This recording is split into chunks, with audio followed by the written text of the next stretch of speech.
Hello everyone, welcome to our channel Educate. आज के lecture में हम आइसोमेरिज्म की कहानी आगे बढ़ाएंगे। लास्ट लेक्चर में हम लोगों ने कौन से टाइप के आइसोमेरिज्म देखे थे। वैसे तो मैंने बताया था आपको कि आइसोमेरिज्म दो टाइप के होते हैं, स्ट्रक्चरल और स्टीरियो। फिर उसके अंदर हम लोगों ने बहुत सारे देखे थे, लाइक वहाँ पर स्टीरियो में अपने को ऑप्टिकल आइसोमेरिज्म, ज्योमेट्रिकल आइसोमेरिज्म मिलेगा। स्ट्रक्चर के अंदर हम लोग ने स्टार्ट किया था चेन आइसोमेरिज्म से, पोजिशन आइसोमेरिज्म से, और उसके कुछ एग्जाम्पल्स किए थे। आज का जो हमारा पहला टाइप का आइसोमेरिज्म जो हम सीखने जा रहे हैं उसका नाम है फंक्शनल आइसोमेरिज्म। क्या बताया मैंने? ये है अपना लेक्चर नंबर 2 आइसोमेरिज्म का, और आज का हमारा पहला टॉपिक है फंक्शनल आइसोमेरिज्म। इसके नाम से ही बच्चे लोग हम लोग समझ सकते हैं कि ये ना कुछ तो फंक्शनल ग्रुप से रिलेटेड रहेगा। मैं बताऊं आपको बच्चों लोग क्या होता है मालूम है? फंक्शनल आइसोमेरिज्म के अंदर अपना मॉलिक्यूलर फॉर्मूला तो सेम रहेगा पर फंक्शनल ग्रुप डिफरेंट रहेगा। यानी कि फंक्शनल ग्रुप डिफरेंट होने के बावजूद कंपाउंड के मॉलिक्यूलर फॉर्मूला सेम। इसमें आपको ज़्यादा कुछ नहीं करना है, कुछ ना वो है कपल ग्रुप बना हुआ है, कुछ एग्जाम्पल्स हैं फंक्शनल ग्रुप्स के, वो अपने ध्यान में आ गया तो आप लोग पहचान जाएंगे कि फंक्शनल आइसोमेरिज्म है कि नहीं। वो मैं सब आपको लिखवाऊंगा, ठीक है, डोंट वरी। क्या कहा मैंने? आपका मॉलिक्यूलर एमएफ मतलब मॉलिक्यूलर फॉर्मूला और कुछ नहीं, ठीक है। आपका मॉलिक्यूलर फॉर्मूला सेम रहेगा पर फंक्शनल ग्रुप डिफरेंट रहेंगे। कुछ एग्जाम्पल्स के तौर पे सबसे पहले आपको दिख रहा है ना, सबसे पहले हम लोग शुरुआत कर रहे हैं किससे? हमारा सबसे पहला है अल्कोहल और ईथर। अल्कोहल और ईथर, जैसे कि मैं आपको बताऊं बच्चे लोग, अल्कोहल एग्जाम्पल के तौर पे यहाँ मैं आपको एग्जाम्पल्स दिखाता हूँ। एग्जाम्पल्स अल्कोहल का बच्चों एग्जाम्पल अगर मैं कहूँ CH3CH2OH, ये आपका अल्कोहल है। इसका नाम बताओ क्या? अच्छा, इसका नाम छोड़ो, नाम में क्या रखा है, इसका आप मॉलिक्यूलर फॉर्मूला बताओ। इसका मॉलिक्यूलर फॉर्मूला है C2H6O। C2H6O, ये मॉलिक्यूलर फॉर्मूला से आपका ये स्ट्रक्चर बना। अब आप यहाँ पर जरा गौर करो, ईथर कैसा होता है बच्चों लोग? ऑक्सीजन रहता है, उसके दोनों साइड अल्काइल ग्रुप रहता है। तो सपोज करो हम लोगों ने CH3 और CH3 लगा दिया, तो जरा बताना मुझे इसका मॉलिक्यूलर फॉर्मूला क्या बन रहा है? C2H6O। यानी इसी मॉलिक्यूलर फॉर्मूला के साथ आपको ये भी कंपाउंड मिल रहा है और आपको ये भी कंपाउंड मिल रहा है। इसी को बोलते हैं बच्चों लोग फंक्शनल ग्रुप आइसोमेरिज्म या फिर फंक्शनल आइसोमेरिज्म। आया आपको समझ में? Molecular formula same but functional group अलग अलग। यहां पर था आपका अल्कोहल और यहां था आपका ईथर। ऐसे और भी है, जैसे कि ये था आपका अल्कोहल और ईथर। अगला है हमारा अल्डिहाइड और ईस्टर। अल्डिहाइड और ईस्टर। अब अल्डिहाइड कैसे होता है बच्चे लोग? जैसे कि मैं आपको बताऊं, CH3CH2C डबल बॉन्ड OH, ये आपका अल्डिहाइड है। अब आपका ईस्टर कैसा होता है? ईस्टर मालूम ना कैसा होता है? ऐसा C डबल बॉन्ड O रहेगा, साइड में O रहेगा। चलो इसको यहाँ पर हम लोगों ने CH3 दे दिया और यहाँ पर इसको भी हम लोगों ने CH3 दे दिया। चलो इसका मॉलिक्यूलर फॉर्मूला बताओ। C3H6O, इसका मॉलिक्यूलर फॉर्मूला बताओ। C3, कुछ तो गड़बड़ हुआ है, C3H6O दो बार आ रहा है। रुको, मैंने कुछ तो गलत बताया, लेकिन लाइक जरा देखूँ तो मैं जरा, ईस्टर का अल्डिहाइड के साथ नहीं था। ओ सॉरी बच्चे लोग, ईस्टर का ना एक्चुअली अच्छा इसको चेंज कर देते हैं। अल्डिहाइड के बजाय अगर मैं यहाँ पर कार्बोक्सिलिक एसिड कर दूँ, कोई मुझे लगा थोड़ा गड़बड़ है, और यहाँ पर मैं एक और OH ऐड कर दूँ, ठीक है। अब बताओ बच्चों इसको, हाँ अब ठीक है बच्चों लोग। आपका कार्बोक्सिलिक एसिड और ईस्टर जो होता है वो आपका फंक्शनल ग्रुप का मतलब वो ग्रुप है, ठीक है। चलो कार्बोक्सिलिक का क्या रहा? देखो यहाँ पर अब मॉलिक्यूलर फॉर्मूला C3H6O2। अब यहाँ देखो C3H6O2 यानी कार्बोक्सिलिक और ईस्टर। यहाँ पर आपका कार्बोक्सिलिक एसिड का फंक्शनल ग्रुप है और यहाँ पर आपका ईस्टर का फंक्शनल ग्रुप है। आपके फंक्शनल ग्रुप अलग अलग है, आपके कंपाउंड अलग अलग है, पर उनका मॉलिक्यूलर फॉर्मूला सेम है। आया आपको समझ में? इसको बोलते हैं हम फंक्शनल आइसोमेरिज्म। हमारा अगला जो मैं बता रहा था आपको, अल्डिहाइड और कीटोन। अल्डिहाइड जैसे मैंने अभी ड्रॉ किया था, CH3CH2C डबल बॉन्ड OH, ये आपका अल्डिहाइड है। फिर क्या है वहाँ पर? कीटोन है ना। कीटोन कैसा होता है? C double bond O CH3CH3। चलो मॉलिक्यूलर फॉर्मूला बनाते हैं। यहाँ का मॉलिक्यूलर फॉर्मूला क्या बनेगा? C3H6O। यहाँ का बताओ C3H6O, यानी कि मॉलिक्यूलर फॉर्मूला सेम है, फंक्शनल ग्रुप आपका अलग अलग है। यहाँ पर है आपका एल्डिहाइड और यहाँ पर है आपका कीटोन, यहाँ पर है आपका कार्बोक्सिलिक एसिड, यहाँ पर है आपका ईस्टर, यहाँ पर है आपका अल्कोहल और यहाँ पर है आपका ईथर। आया आपको समझ में? अब देखते हैं हम लोग और कौन से ग्रुप हैं। अगला है बच्चे लोग आसान वाला है थोड़ा, साइनाइड और आइसोसाइनाइड। साइनाइड और आइसोसाइनाइड कुछ नहीं होता, थोड़ा सा बदला है और कुछ नहीं। जैसे कि CH3 C triple bond N, ये है आपका साइनाइड। पर अगर मैं कर दूं CH3 N triple bond C, तो ये CH, अरे कुछ तो गड़बड़ है, मैं बार बार कुछ ना कुछ तो गलती करता हूँ। ये 4 बॉन्ड बनाया था, 1 3, ठीक है। अच्छा हाँ सॉरी, अपना N यहाँ पर H2 रहेगा आई गेस। ओ कितना कंफ्यूजिंग है, सॉरी। हमें चलो हाँ देख के बताता हूँ मैं। हाँ सही तो है, बट सही मैंने सही किया, पर मुझे क्योंकि देखो यहाँ कार्बन की 4 वैलेंसी फिल हो रही है, बट यहाँ कार्बन की 3 वैलेंसी फिल हो रही है यहाँ पर, यानी कि आपका यहाँ पर एक हाइड्रोजन आना चाहिए। ओके, तो यहाँ पर आई गेस एक हाइड्रोजन इससे जुड़ा रहेगा, साइनाइड में ऐसा ही होता है ना। फिर ये N नाइट्रोजन वहाँ चला गया, पता नहीं बच्चे लोग कुछ तो गड़बड़ है। मतलब सही ऐसा बुक में तो मैंने यही लिखा है और सर ने ऐसा ही लिखवाया था, बट फिर ये कार्बन की वैलेंसी तो 4 होती है, यहाँ पर कार्बन 3 ही नाइट्रोजन से 3 बॉन्ड इससे बना है, 1 बॉन्ड इसका बाकी है, तो यहाँ एक हाइड्रोजन आना चाहिए। कुछ तो क्या गड़बड़ हुआ, और यहाँ ये नाइट्रोजन ने फिर 4 बॉन्ड, कुछ तो ये आइसोसाइनेट का ना बच्चे लोग कुछ तो गड़बड़ है। ज़रा आप लोग मुझे कमेंट्स में बताना कि यहाँ पर मैं मतलब मैंने बुक में तो नोट्स में तो मैंने यही लिखा है, बट यहाँ मुझे अभी रियलाइज़ हुआ कि कुछ तो यहाँ पर गड़बड़ है। ठीक है, आप लोग देख लीजिएगा, आप लोग मुझे कमेंट्स में बताइएगा क्या क्या ये सही है या इसमें कुछ प्रॉब्लम है। ठीक है, चलो अगला है हमारा बच्चे लोग डाइन और अल्काइन। डाइन मतलब बच्चे लोग यहाँ पर इन मतलब होता है डबल बॉन्ड, डाई का मतलब है 2 डबल बॉन्ड, जैसे कि carbon double bond carbon double bond carbon. यहाँ पर आपका 2 कार्बन तो H2, 4 कुछ नहीं करेगा, 2 है तो H2। यहाँ आपका मॉलिक्यूलर फॉर्मूला क्या बन रहा है C3H4। पर आपका अल्काइन में ट्रिपल बॉन्ड होता है, एक carbon triple bond carbon carbon H3H, यहाँ क्या बना आपका C3H4, यहाँ भी आपका C3H4, यहाँ पर भी आपका C3H4। यहाँ पर आपका डबल बॉन्ड 2 जगह प्रेजेंट है, यहाँ पर बस ट्रिपल बॉन्ड 1 जगह प्रेजेंट है। उससे अपने को समझ में आ गया कि ये भी आपका क्या है, फंक्शनल आइसोमेरिज्म। ठीक है, अब बच्चे लोग हमारे लास्ट ग्रुप पे चढ़ते हैं, जो मैंने आपको पहले भी आई गेस लास्ट ईयर भी बताया था, अल्कोहल और फिनॉल वाला। रब करने के लिए कहाँ गया, मैंने कहाँ रख दिया, चलो इससे काम चला लेते हैं। चलो चलो चलो चलो चलो चलो चलो, एक लास्ट फंक्शनल ग्रुप का बचा है बच्चे लोग, वो करते हैं, उसके बाद हम लोग बढ़ेंगे अपने अगले टाइप के आइसोमेरिज्म पे। बताया था बच्चे लोग मैंने आपको फिनॉल और अल्कोहल का, लाइक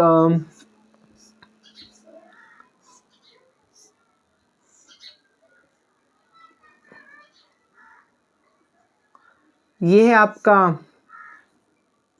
फिनॉल, जिसको हम लोग अलग कंसिडर करते हैं, और ये है कार्बन 1 बॉन्ड ऑक्सीजन के साथ दूसरा बॉन्ड, 2 बॉन्ड बना H2, और ये है आपका अल्कोहल। इन दोनों को भी हम लोग अलग अलग कंसिडर करते हैं। अगर हम लोग इनका वो देखें, क्या बोलते हैं उसको, मॉलिक्यूलर फार्मूला देखें तो, नहीं इसको तो हम लोग अलग ही कंसिडर करते हैं, बट सॉरी इसका मॉलिक्यूलर फार्मूला सेम थोड़ी आएगा, सेम आएगा क्या, फिर बार बार मैं कंफ्यूज हो रहा हूँ। नहीं ठीक है, ओह सॉरी, अल्कोहल और फिनॉल, ओह गॉड, अच्छा मुझे यहाँ पर एक CH3 ऐड करना पड़ेगा। अब ठीक है, अब वही मैं सोचा क्या गड़बड़ हो रहा है। पहले बच्चे लोग इनका मॉलिक्यूलर फार्मूला सेम नहीं था, बट अब देखो अब इनका मॉलिक्यूलर फार्मूला सेम है। देखे ज़रा, यहाँ कार्बन गिनो तो 1 2 3 4 5 6, यहाँ गिनो तो 1 2 3 4 5 6, अरे 7 कैसे हो रहा है, ओ सॉरी 1 2 3 4 5 6 7, यहाँ पर भी 1 2 3 4 5 6 7, 7 कार्बन है। हाइड्रोजन गिनो, मतलब यहाँ इसका मॉलिक्यूलर फॉर्मूला, इसका C7 आया, यहाँ भी C7 आया। हाइड्रोजन गिनो, 1 हाइड्रोजन 3 हाइड्रोजन 4, यहाँ होगा हाइड्रोजन, 1 हाइड्रोजन यहाँ होगा 5, 1 हाइड्रोजन यहाँ होगा 6, अच्छा ये बेंजीन वाला है ना, तो बेंजीन के अंदर यहाँ पर ऑलरेडी एक एक ही रहता है क्योंकि डबल बॉन्ड रहता है ना। आप कंफ्यूज तो नहीं हो रहे हो ना, तो बताता हूँ मैं। बेंजीन में क्या होता है, हर जगह एक एक हाइड्रोजन प्रेजेंट रहता है, बट हम लोगों ने यहाँ पर एक बॉन्ड मार दिया, यहाँ एक बॉन्ड मार दिया, तो वहाँ से हाइड्रोजन कट गया। ठीक है, यानी कि 1 2 3 4, 4 hydrogen, 3 7 hydrogen, 8 hydrogen, C7H8। Oxygen कितना है, A। आपको समझ में आया मैंने क्या बोला? बेंजीन में हर जगह एक एक हाइड्रोजन ही लगा रहता है क्योंकि यहाँ पर अल्टरनेट बॉन्ड है ना। चलो ठीक है, आपको समझ में आ रहा रहेगा अगर आपको थोड़ा भी आता है बेंजीन के बारे में, मैंने तो बताया है पहले भी। ठीक है, यहाँ गिनते, यहाँ 7 कार्बन है, हाइड्रोजन गिनो, 1 2 3 4 5 6 7 8, यहाँ पर भी आपका 8 हाइड्रोजन है और ऑक्सीजन भी आपका 1 है। देखो इस मॉलिक्यूलर फॉर्मूला के साथ आपका ये स्ट्रक्चर भी बन गया और आपका ये स्ट्रक्चर भी बन गया। आया समझ में? चलो अब बढ़ते हैं हमारे अगले आइसोमेरिज्म की तरफ।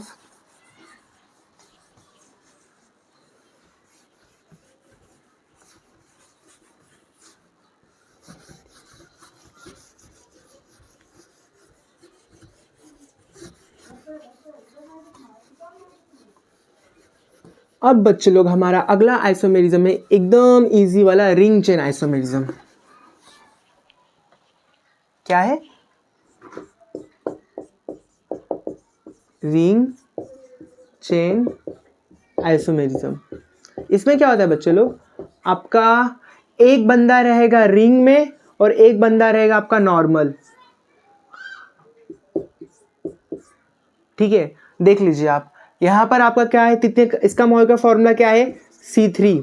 हर जगह 2 हाइड्रोजन प्रेजेंट है, C3H6। इसका देख लो, C3 3 1 2 3 4 6, दोनों का सेम मॉलिक्यूलर फॉर्मूला है, पर एक आपका है अल्केन का, साइक्लो अल्केन, और एक है आपका अल्कीन का। लाइक एक आपका एक चेन है और एक आपका रिंग है। आया समझ में आपको? और एग्जांपल्स अगर मैं आपको बताऊँ तो, जैसे कि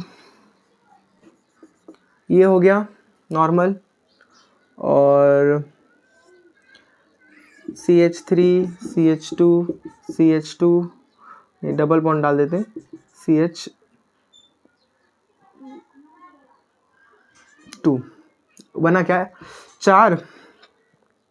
हाँ बन गया। ये भी देख लीजिए बच्चे लोग, इसका क्या था आपका C4H8, हर जगह 2 हाइड्रोजन, 2 4 6 8। यहाँ भी देख लो आपका C4 5 6 8। एक है आपका साइकिल में साइक्लो है और एक है आपका स्ट्रेट चेन। आया समझ में? इसको बोलते हैं बच्चे लोग ring chain isomerism. I hope आपको ये बहुत इजी वाला है, तो हम लोग कोई भी बच्चा भी बता देगा। ठीक है, चलो अब बढ़ते हैं हमारे अगले आइसोमेरिज्म की तरफ, जो थोड़ा सा टफ, उतना भी टफ नहीं। इसको मेटामेरिज्म कहते हैं। क्या कहते हैं? मेटामेरिज्म।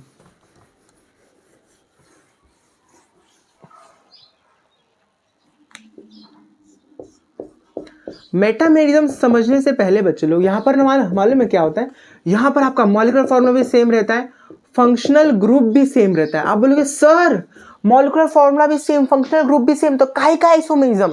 यहाँ पर क्या होता है बच्चे लोग, आपके ना 2 टाइप के फंक्शनल ग्रुप रहते हैं, मोनोवैलेंट और पॉलीवैलेंट। मोनोवैलेंट हम उन्हें कहते हैं जिनके सिर्फ एक साइड में कार्बन या फिर अल्काइल का ग्रुप आता है। पॉलीवैलेंट हम उन्हें कहते हैं जिनके दोनों साइड आपका पॉलीवैलेंट ग्रुप, दोनों साइड आपका कार्बन या अल्काइल का ग्रुप आ सकता है।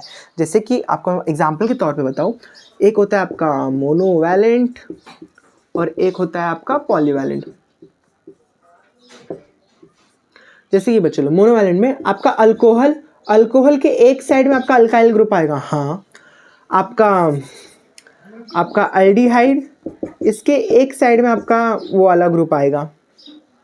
आपका अमाइन, इसके एक साइड में आपका कार्बन का ग्रुप आएगा। ठीक है, पर आप पॉलीवैलेंट में कंसीडर करो कीटोन, इसके दोनों बाजू आपका ग्रुप आएगा। आप कंसीडर करो ईस्टर, इसके दोनों बाजू ग्रुप आ सकता है। आप कंसीडर करो ईथर, इसके दोनों बाजू आर ग्रुप आ सकता है। तो इसको हम लोग कहते हैं पॉलीवैलेंट और इन टाइप को हम लोग कहते हैं मोनोवैलेंट। ठीक है, तो क्या होता है बच्चे लोग मालूम है कि ना, मेटामेरिज्म में ये जो पॉलीवैलेंट ग्रुप्स होते हैं ना, इनके जो दोनों बाजू कार्बन होते हैं उनका पोजीशन हम लोग चेंज कर देते हैं। लाइक इस एक में ऐसा रहेगा आर और आर डैश, और एक में आपका उल्टा आर डैश, ऐसा कर देंगे, C double bond O R R dash, यानी ये नॉर्मल R को वहां भेज देंगे और R डैश हम लोग यहाँ भेज देंगे।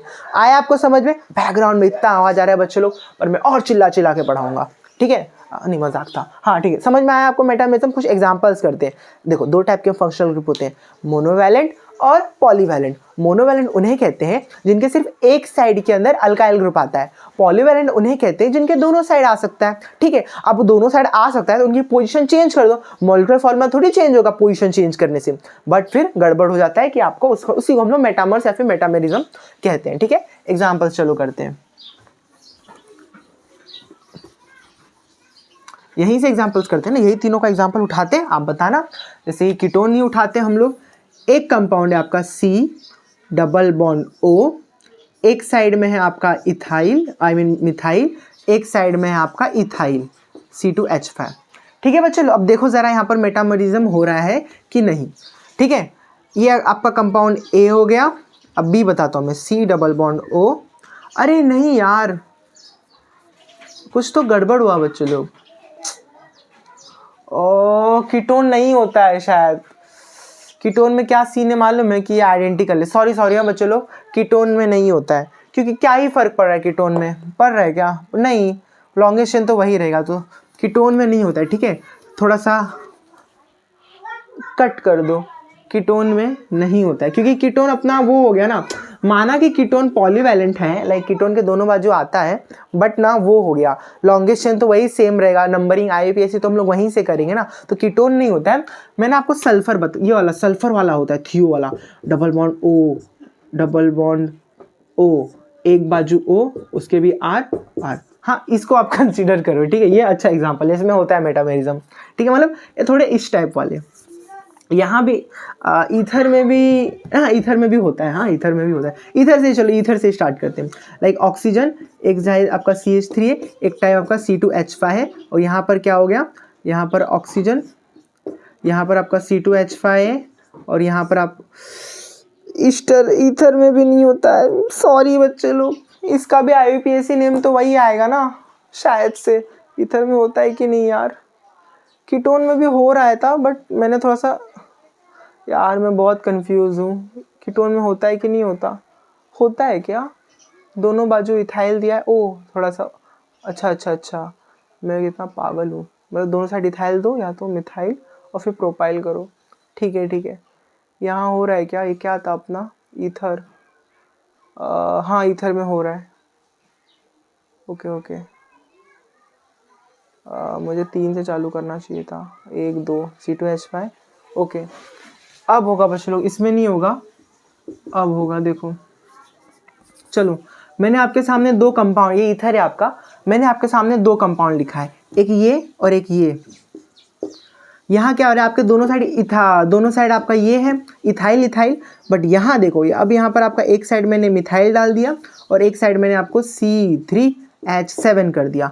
अब दोनों A और B, इन दोनों का आप मॉलिक्यूलर फॉर्मूला देख लो, 4 कार्बन, 10 हाइड्रोजन, 1 ऑक्सीजन। यहाँ देख लो, एक सेकेंड, हाँ 4 कार्बन, 7 3 10 हाइड्रोजन और 1 ऑक्सीजन। ठीक है, इसको बोलते हैं बच्चे लोग मेटामेरिज्म। मैं मालूम मैं कहाँ कंफ्यूज हुआ, मैं आपका कीटोन भी सही था, मैं कीटोन में भी और ईथर में भी क्या कर रहा था, उनका बस पोजीशन चेंज करना था, बट बस पोजीशन चेंज करने से नहीं होगा, अपने को क्या करना पड़ेगा, उनका कुछ तो नंबर भी आगे पीछे करना पड़ेगा। सिर्फ पोजीशन चेंज करोगे तब तो पोजीशन आइसोमर्स बन जाएगा। समझ में आया? अब देखो, इनको हम कहेंगे मेटामर्स। पूछो क्यों? क्योंकि यहाँ पर ऑक्सीजन के एक बाजू इथाइल था और दोनों बाजू ऑक्सीजन के इथाइल था, पर यहाँ पर एक बाजू मिथाइल है और एक बाजू प्रोपाइल है, इसको बोलते हैं मेटामर्स। आया आपको समझ में? वहां तो कुछ और ही, मतलब यहाँ पर देखो मॉलिक्यूलर फॉर्मूला भी सेम आया, फंक्शनल ग्रुप भी सेम आया, लाइक ईथर ही है ना दोनों, पर आप और यहाँ तक कि आपका वो भी चेंज हुआ, इसको बोलते हैं बच्चा लोग मेटामर्स। ठीक है, और एग्जांपल्स करते हैं ताकि थोड़ा आपको थोड़ा कंफ्यूज हो गया ना, आप भी मेरी जैसे, अभी हो सकता है आप मुझसे स्मार्ट हो तो हो सकता है मैं आया समझा तब थोड़ा सा कंफ्यूज हो गया। कीटोन में भी होता है, लाइक कैसे होगा, देखो कार्बन के ऊपर ऑक्सीजन, एक बाजू आप वही सेम एग्जांपल्स देता हूँ ना मैं, C2H5 इथाइल है, एक बाजू आप दोनों बाजू आपका C2H5 है, बट अगर मैं कहूँ कि एक जगह आपने CH3 डाल दिया, एक जगह आपने C3H7 डाल दिया, अब देखो बच्चे लोग, एक जगह दोनों बाजू कार्बन के इथाइल है, इसका मॉलिक्यूलर फॉर्मूला C5H10O, इसका molecular formula C3 4 5 C5H10 O। देखा, दोनों का मॉलिक्यूलर फॉर्मूला सेम, दोनों का फंक्शनल ग्रुप सेम, पर फिर भी अलग है क्योंकि इसी को कहते हैं बच्चे लोग मेटामर्स। आया समझने? एक और एग्जांपल करेंगे हम।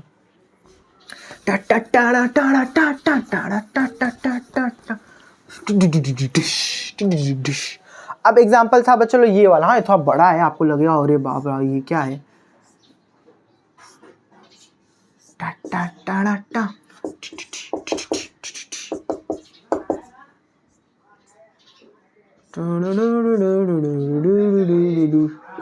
ठीक है बच्चों लोग, यहां पर आपका सल्फर के एक बाजू बेंजीन है और ऑक्सीजन के एक बाजू आपका अपना साइक्लोहेक्सेन है। ठीक है, अब देखो बच्चों लोग मैं क्या करूंगा, sulphur double bond O double bond O O, यहां आ गया आपका बेंजीन और सल्फर के बाजू में आपका आ गया साइक्लोहेक्सेन। आया आपको समझ में? चलो इसको कहेंगे हम लोग मेटामर्स। क्यों? क्योंकि यहाँ पर सल्फर के साइड बेंजीन था, यहाँ पर ऑक्सीजन के साइड बेंजीन है, यहाँ ऑक्सीजन के साथ साइक्लोहेक्सेन था, यहाँ पर सल्फर के साइड, दोनों का मॉलिक्यूलर फॉर्मूला सेम होगा, फंक्शनल ग्रुप सेम है, पर फिर भी अलग है क्योंकि इसको कहते हैं मेटामर्स। क्या कहते हैं? मेटामर्स। अच्छा एक क्वेश्चन कर बताता हूं, अगर वो आप खुद से कर रहे हैं इसका मतलब आपको मेटामर्स समझ में आया है।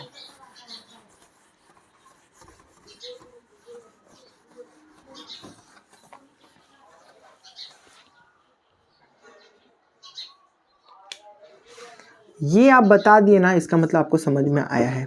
यहाँ पर आपका एक बाजू है कार्बन की, कीटोन आपका फंक्शनल ग्रुप है 1 2 3 4 5 6, ठीक है, और एक बाजू है आपका बेंजीन। ठीक है, अब बताओ, अब मैंने इसका पोजीशन मतलब इसको घुमा दिया,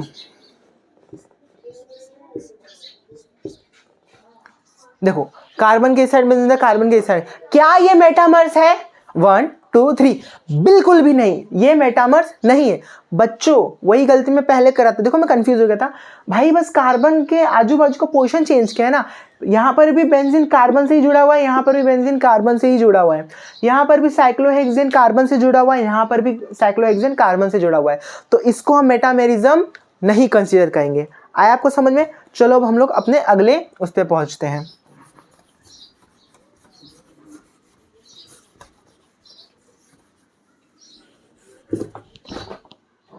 उप्स,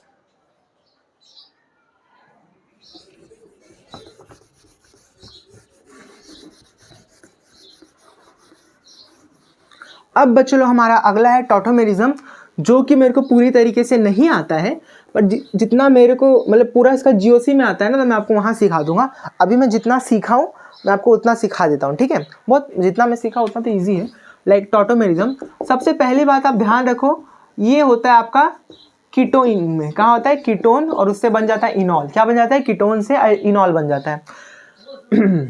आराम से आराम से, ठीक है। चलो बच्चे लोग, आपका क्या कीटोन में कीटोन का होना ज़रूरी है, और साथ ही साथ आपका sp3 हाइब्रिडाइज्ड अल्फा हाइड्रोजन होना चाहिए। अब sp3 का मतलब होता है बच्चे लोग कि 4 सिग्मा बॉन्ड, और अल्फा हाइड्रोजन का मतलब होता है कि फंक्शनल ग्रुप्स के साथ जुड़ा हुआ जो बगल वाला कार्बन रहेगा, उस कार्बन के साथ, उस कार्बन को बोलते हैं अल्फा कार्बन, और उस अल्फा कार्बन से जितने हाइड्रोजन जुड़े होंगे उन्हें कहते हैं अल्फा हाइड्रोजन।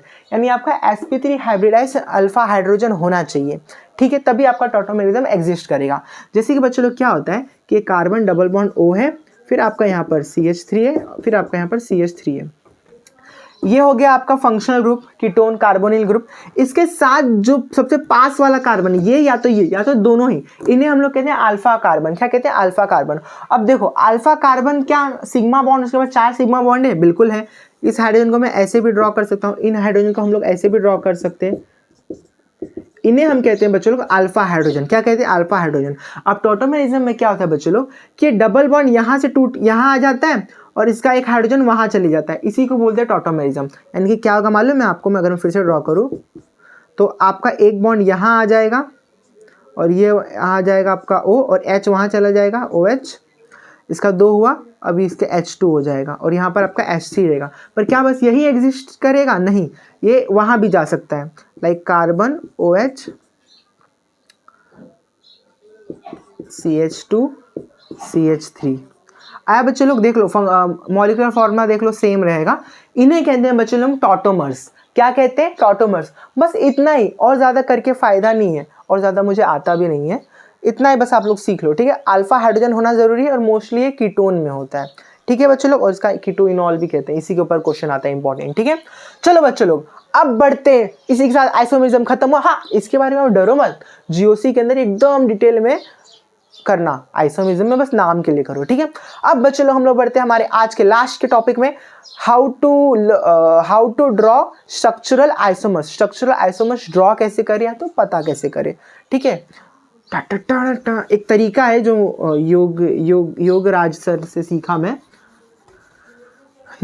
उनका ही तरीके से मैं भी आपको बता देता हूँ।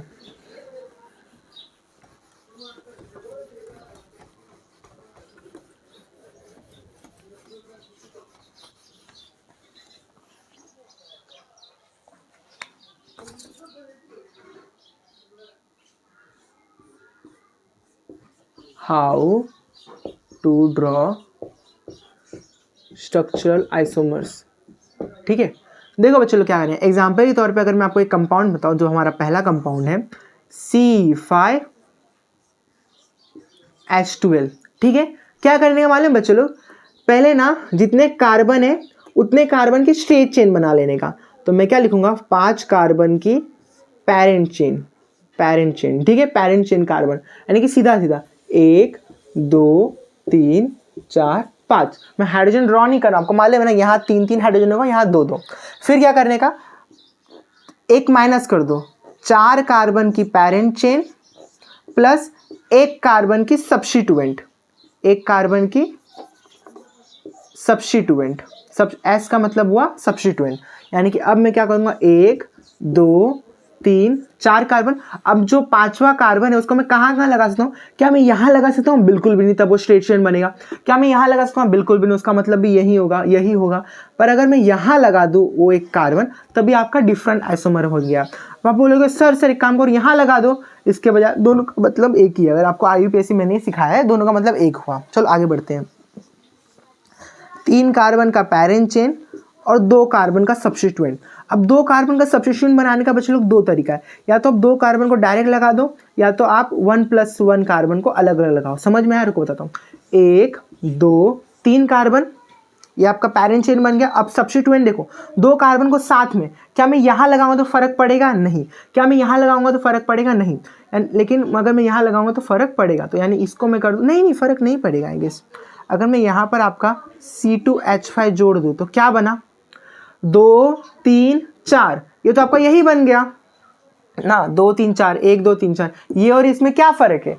दोनों तो सेम है। अगर मैं इसको ऐसा ड्रॉ करूँ, कार्बन और कार्बन, देखो 1 2 3 4, बस को थोड़ा ऐसा घुमा दिया, यानी कि ये आपका एग्जिस्ट नहीं करता, यानी कि ये आपका फेल हो गया। हम लोग 1+1 अलग अलग करके देखें तो, लाइक ऐसा है, इसको ऐसा कर देते हैं, क्या ये एग्जिस्ट करता है कहीं पर भी बच्चे लोग? नहीं, यानी कि ये आपका सही है। क्या हम लोग यहाँ पर और कुछ कर सकते हैं? तो नहीं, आपका और कुछ तो यहाँ मेरे ख्याल से नहीं होगा।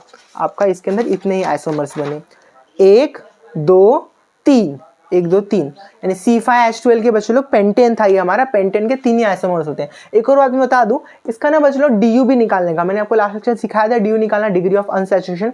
उससे अपने को ये समझ में आ जाएगा कि जो हम स्ट्रक्चर्स ड्रॉ कर रहे हैं उसके अंदर हमें double bond, I mean pi bond या रिंग हमें बनाना है कि नहीं। जैसे कि ये तो साफ हमें समझ में आ रहा है, ये पेंटेन था, इसकी DU तो 0 थी। अगले क्वेश्चन में DU वाला भी मैं आपको करके बताऊंगा। DU का फॉर्मूला याद है ना आपको, C+1H+X-N/2, ठीक है। चलो अगला क्वेश्चन करते हैं। ये था आपका पेंटेन। पेंटेन के 3 आइसोमर्स होते हैं।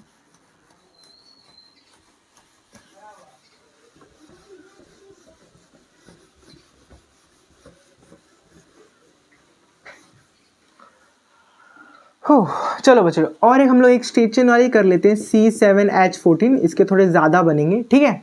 ये थोड़ा सा बच्चों ध्यान देना, ठीक है। सबसे पहला बच्चों लोग क्या करेंगे हम लोग, 7 कार्बन की पैरेंट चेन, ठीक है, यानी कि 1 2 3 4 5 6 7। अब क्या करेंगे, 6 कार्बन की पैरेंट चेन प्लस 1 कार्बन की सब्स्टिट्यूएंट, 1 2 3 4 5 6, 1 2 3 4 5 6। अब क्या मैं यहाँ लगाऊंगा? नहीं। क्या मैं यहाँ लगाऊंगा? नहीं। चलो यहाँ लगा दिया, ठीक है। 1 2 3 4 5 6, 1 2 3 4 5 6। अब यहाँ लगाया था तो यहाँ भी लगाने की जरूरत नहीं, तीसरे नंबर पे लगा दो कार्बन की, यानी अलग अलग हो गया। क्या यहाँ लगाऊंगा? तो नहीं, उसका मतलब भी एक ही है, ठीक है। चलो ये बन गया। अब तीसरे बढ़ते हैं। अब एक और कार्बन कम कर दो, 5 कार्बन की पैरेंट चेन और 2 कार्बन। अब 2 कार्बन की सब्स्टिट्यूशन, या तो 2 कार्बन को साथ में लगाओ या अलग अलग लगाओ, ठीक है। चलो 1 2 3 4 5, 1 2 3 4 5, 2 कार्बन को साथ में। अगर बच्चे लोग 2 कार्बन को यहाँ साथ में लगाओ C2H5, तो क्या ये कंपाउंड हम लोग ने पहले नहीं बनाया है? 2 3 4 5 6, ये तो आपका सेम इसके जैसा ही बन गया। इसमें और इसमें फ़र्क क्या है? यानी कि ऐसा 2 कार्बन को ऐसा अलग करके फ़ायदा नहीं। हाँ, अगर मैं 2 कार्बन वाले इसको यहाँ लगाऊँ तो 2 कार्बन यहाँ पर। अब बताओ तो 2 3 4 5, ऐसा हम लोग ने पहले कभी किया है क्या? 2 कार्बन ऐसा, फिर 3 4 5, देखो गिनो तो 5 कार्बन की मेन चेन वाला बनाया हम लोग ने कभी? नहीं, ऐसा हम लोग ने नहीं बनाया। यानी कि ये तो आपका अलग कंपाउंड बन गया, ठीक है। ये आपका बन गया। अब हम लोग 1+1 इसको अलग और तरीके से बनाते हैं। 1 2 3 4 5, 1 2 3 4 5। अब उसको तोड़ तोड़ के लगाते हैं। अगर मैं यहाँ पर एक कार्बन को लगा दूं, ठीक है, और एक कार्बन को मैं यहाँ पर लगा दूं, तो अब देखो क्या हुआ? क्या ये अलग बना कुछ? 1 2 3 4 5, 5 कार्बन की चेन, और हाँ ये भी आपका कंपाउंड अलग अलग बन गया, ठीक है। और कुछ कर सकते हैं क्या? So carbon carbon carbon carbon carbon, 1 2 3 4 5, एक कार्बन को यहाँ जोड़ दो, एक कार्बन को यहाँ जोड़ दो।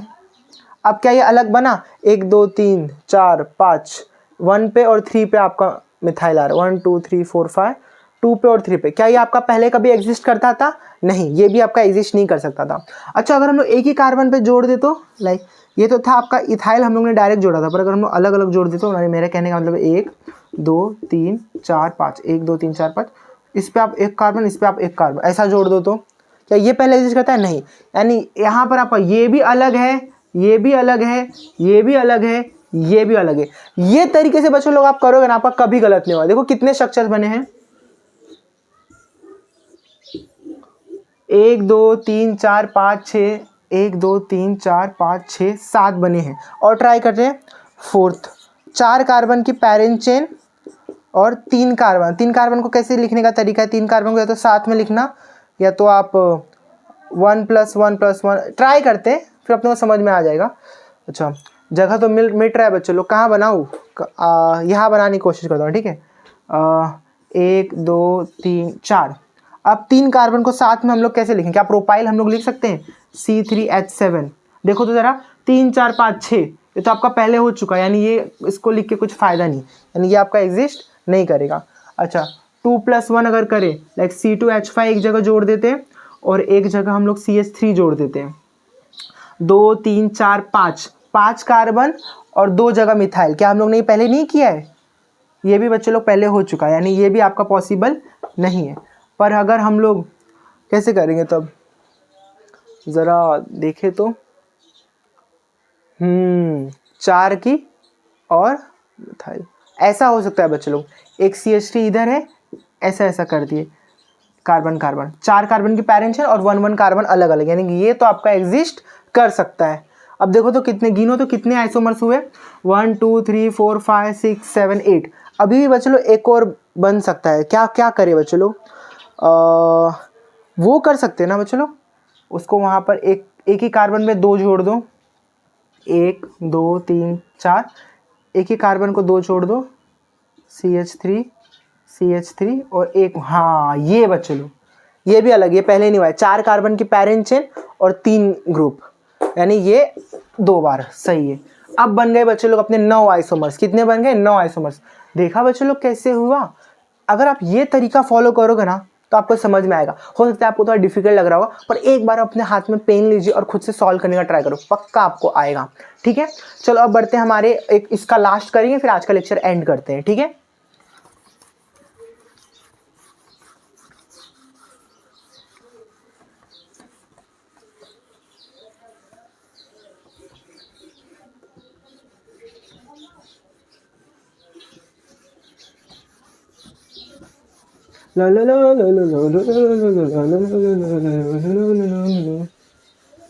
आइसोमर्स ड्रॉ करने में मज़ा आता है एक्चुअली, वो ना एकदम IUPAC के जैसा है। IUPAC कैसे सॉल्व करने में मज़ा आता है, वैसे आइसोमर्स करने में, ड्रॉ करने में मज़ा आता है। गोले तो मिट नहीं रहे, पर छोड़ो कोई बात नहीं। अब थोड़ा सा बच्चों लोग ऐसा कंपाउंड करते हैं जिसकी DU रहेगी, जैसे कि अगर मैं आपको बताऊँ C5H10, ठीक है, C5H10, पहले इसकी DU निकाल लेते हैं, ठीक है। DU निकालने का तरीका, कार्बन +1, कितने कार्बन है 5 + 1 माइनस, हाइड्रोजन कितने हैं 10 प्लस, क्या यहाँ पर आपको हाइड्रोजन दिख रहा है, नहीं, क्या यहाँ पर नाइट्रोजन दिख रहा है, नहीं, तो 0 0 अपॉन में 2, 6 - 5 1, यानी इसके DU 1 है, या तो यानी कि यहाँ पर आपका या तो एक पाई बॉन्ड प्रेजेंट है या तो आपका रिंग प्रेजेंट है, ठीक है, या तो पाई या तो रिंग। पहले पाई डबल बॉन्ड वाला हम लोग निकाल के देखते हैं, ठीक है। ओके, सबसे पहले 5 कार्बन की पैरेंट चेन ले लो। ये तरीका बच्चों थोड़ा सा फास्ट भी और जगह कम पड़ता है, तो ये वाला आपको समझ में आता है ना, ये वाला स्ट्रक्चर 1 2 3 4 5, ये मैं उसका ट्राई किया ताकि आपको बच्चे लोग को भी समझ में आए।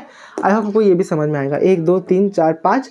अब डबल बॉन्ड कहाँ डालूँ मैं, या तो यहाँ डाल दो, या तो डबल बॉन्ड यहाँ डाल दो, फर्स्ट कार्बन पे सेकंड कार्बन पे, हो गया। अब देखते हैं, 2 बन गए, हाँ, 4 कार्बन और 1 कार्बन का सब्स्टिट्यूएंट, पैरेंट चेन दिखाई दे रहा है ना, ठीक है। 1 2 3 4, डबल बॉन्ड यहाँ डाल दो, या तो डबल बॉन्ड यहाँ डाल दो, ठीक है। अच्छा, सब्स्टिट्यूएंट तो जोड़ो। सब्स्टिट्यूएंट कहाँ जोड़ सकते हैं हम, अगर मैं सब्स्टिट्यूएंट को यहाँ जोड़ूँ तो होएगा। अगर मैं सब्स्टिट्यूएंट को अब कहाँ जोड़ सकता हूँ, सेकंड पे जोड़ा, और सेकंड पे ही जोड़ सकते हैं, मतलब यहाँ जोड़ा और यहाँ जोड़ा, और कहीं नहीं जोड़ सकते। लेकिन यहाँ भी जोड़ेंगे तो सेकंड या फर्स्ट का फ़ायदा नहीं है। चलो, 3 carbon parent chain plus 2 carbon के सब्स्टिट्यूएंट, या तो साथ में रख दो या तो 1 + 1 करना। चलो, 3 कार्बन का कैसा होता है, ये भी सही था, ठीक ही था भाई, चलो स्ट्रेट में ही करते हैं, ठीक है। 3 कार्बन हुआ, डबल बॉन्ड कहीं पर भी एक जगह डबल बॉन्ड दे दिया। अब 2 कार्बन यहाँ फ़ायदा नहीं है, यहाँ पर मैंने जोड़ दिया C2H5, 2 3 4 थर्ड पे, हाँ ठीक है, ये एक बन जाएगा। उसके बाद कार्बन बन गया ना ये, ठीक है ना। और क्या कर सकते हैं, कार्बन कार्बन कार्बन, चलो डबल बॉन्ड दे दिया। अब उसको 1 + 1 कर सकते हैं, CH3, ये एक बन गया। कितने बने बच लो, 1 2 3 4 5 6, और बनेगा क्या, 6 बना ना, क्या और बने, 2 3 4 5, भाई 5 ही बना था भाई, 3 2 5। ओह गॉड, क्या कुछ गलत तो नहीं हुआ है ना।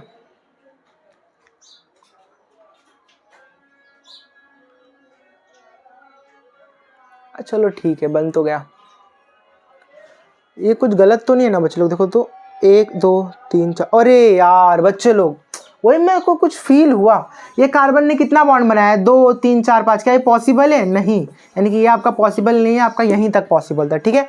चलो अब रिंग ट्राई करते हैं, बैकग्राउंड में भी आवाज़ आने लगा। चलो रिंग का ट्राई करते हैं, ठीक है। रिंग, 5 कार्बन की रिंग, 5 कार्बन की रिंग कैसी होती है, 1 2 3 4 5, 1 2 3 4 5, ठीक है, ये 5 कार्बन की रिंग बन गई।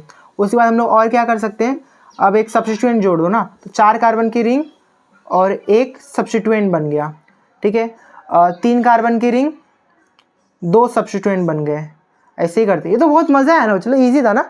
2 कार्बन, इसको अच्छा नहीं लग रहा है ऐसा, 2 कार्बन 3 कार्बन की रिंग, हाँ, क्या 2 कार्बन की रिंग बन सकती है, नहीं, तो ये था आपका 3 स्ट्रक्चर, ठीक है। आया, मज़ा आया बच्चों लोग। अच्छा, यहाँ इसमें हम लोग एक और चीज़ कर सकते हैं, या तो ऐसा या तो ऐसा, ठीक है। आया आपको समझ में, चलो तो आपके 1 2 3 4 5 6 7 8 9 आइसोमर्स बने इसके भी। अच्छा, पता कैसे करेंगे किसका हम कितना आइसोमर्स बनता है, उसका यही एक तरीका है, और दूसरा तरीका मुझे पता चलेगा तो हम लोग नेक्स्ट सेक्शन में बताऊंगा मैं आपको। तब तक के लिए ओके बाय बच्चे लोग। चलो पढ़ते रहिए, एंजॉय स्टडी को बच्चे लोग, जितना पढ़ोगे उतना अच्छा है, मेरे लिए भी अच्छा है, मैं पढ़ रहा हूँ।